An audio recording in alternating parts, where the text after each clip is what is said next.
Greetings and welcome in this instructional video to make real coffee, like actual real coffee with the Aeropress Go on the Trek. This is made for the HexaTrek that I'm going to hike, but it works for any through hike where you want to keep good coffee without having some bulk or too much weight. Just to watch the setup first. This is the only thing that is not part of my equipment. This little jar contains actually pre-grounded coffee, but I usually carry it in a plastic bag, and you can use any kind of ground coffee you can find anywhere.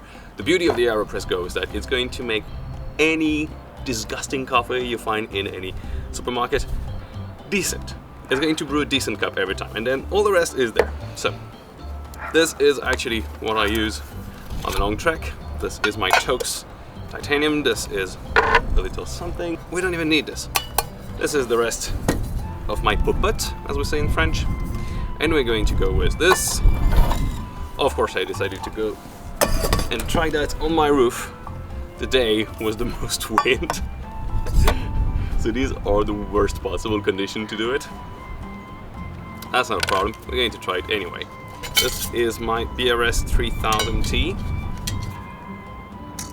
So the point in this video is to show you that you can brew a real coffee with just your cup. I use only this cup. As you can see, it's black because I used it on the fire as well.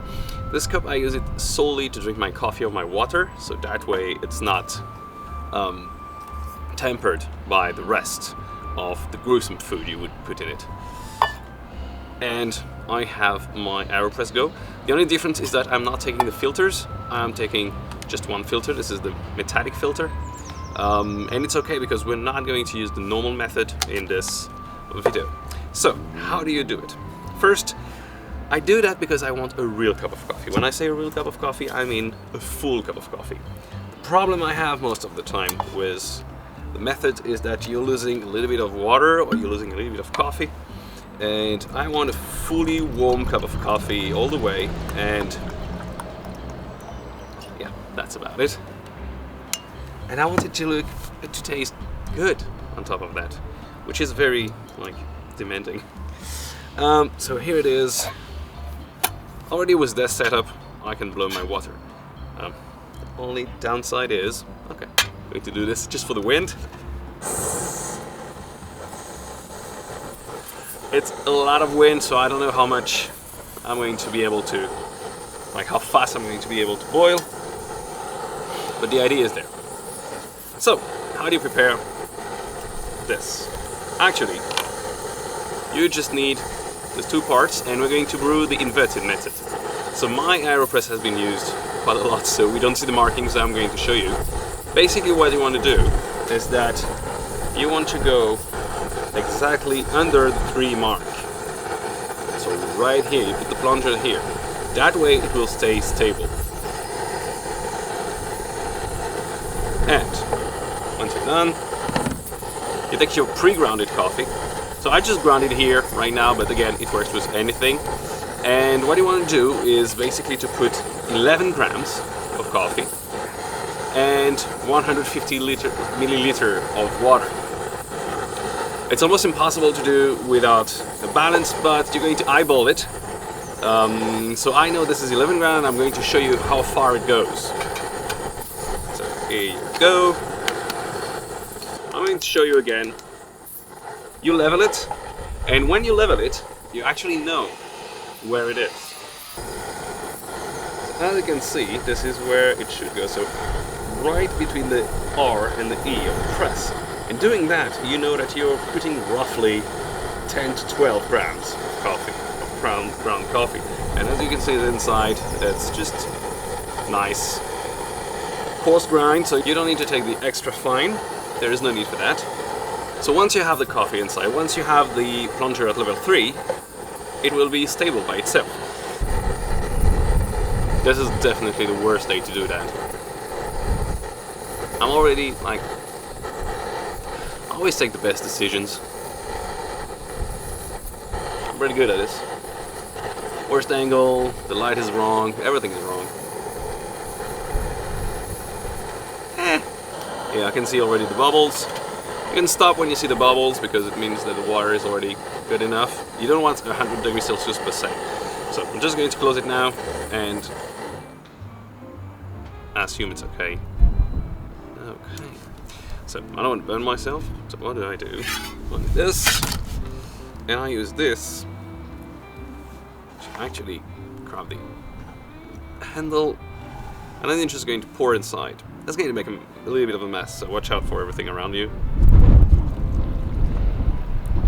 So if you pour almost all the way, I'm saying almost all the way, you're getting 150 centiliter.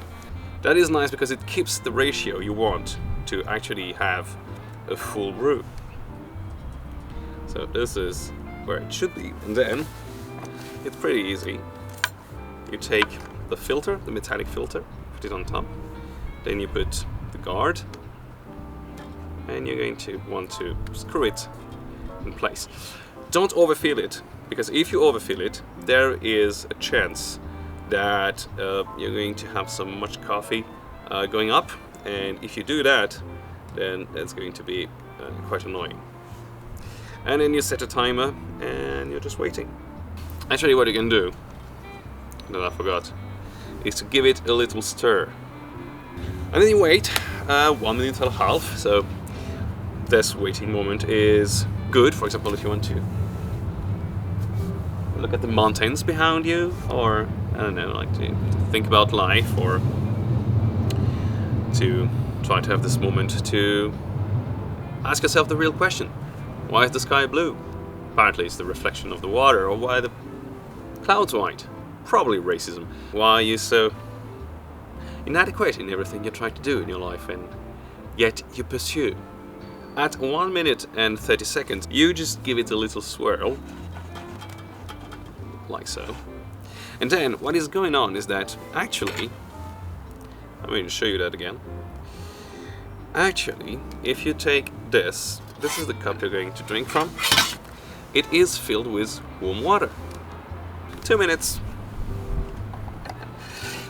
And you gently press. I don't need to press that hard. Just gently.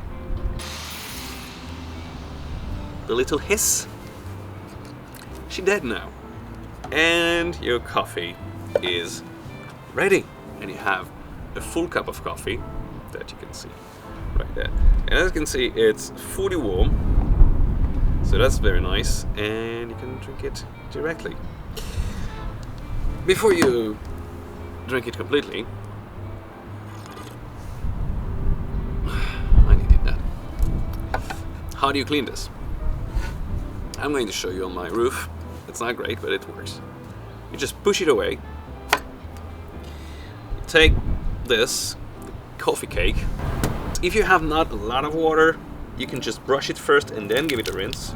But if you have, like, if you're near a source or something, you can just do like this.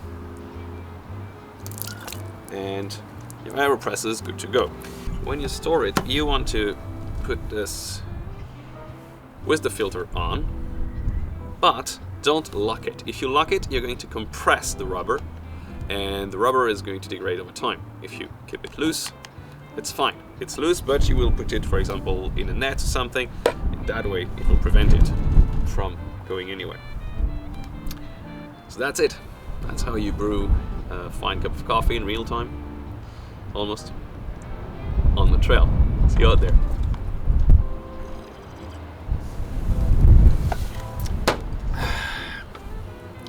That's my hat that just fell.